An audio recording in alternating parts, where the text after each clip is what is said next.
Imagine sitting having a meal in a restaurant and shortly thereafter finding yourself on a psychedelic journey into your own personal hell. In July of 2016, Allison, a 36-year-old woman from Oregon, was living in Central Asia working for the US State Department in a rewarding embassy career.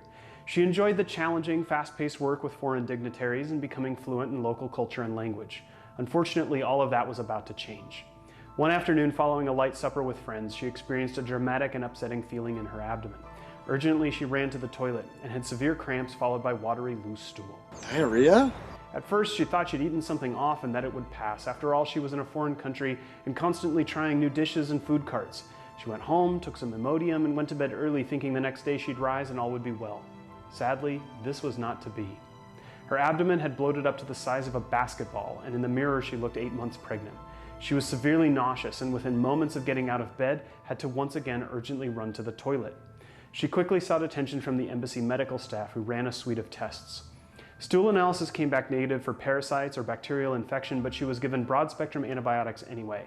These made her worse, increasing her episodes of diarrhea to 5 or more times per day, and she started to experience night sweats, chills, and random episodes of vomiting on top of it.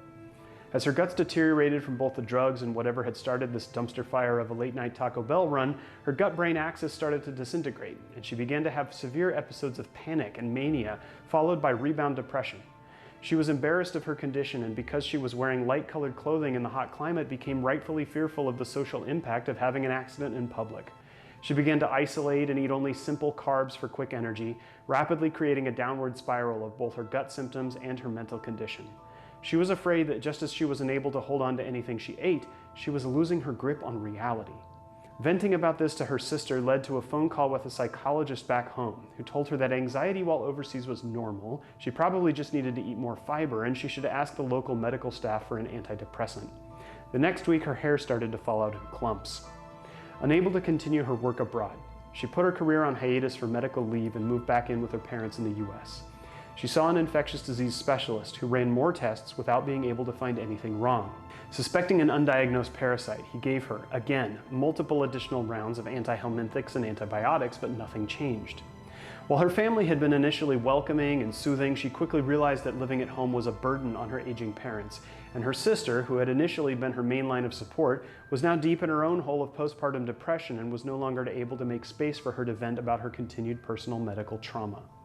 A year of this passed, and in 2018 she had to be hospitalized due to an increase in her symptoms and the associated dehydration, anemia, and weight loss. She had every scope and scan known to medicine performed on her, but was still unable to be diagnosed with anything other than IBS, and was offered only nortriptyline for symptom management, which did allow her to work part-time from home as a low-level administrative assistant. But the long-term prospects of living with this condition were not helping her mental health status.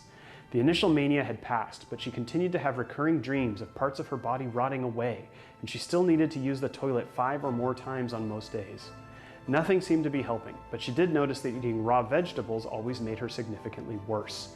She continued to eat mostly refined starch products. On the advice of a friend who had been treated for IBS at my office, she made an appointment for an evaluation.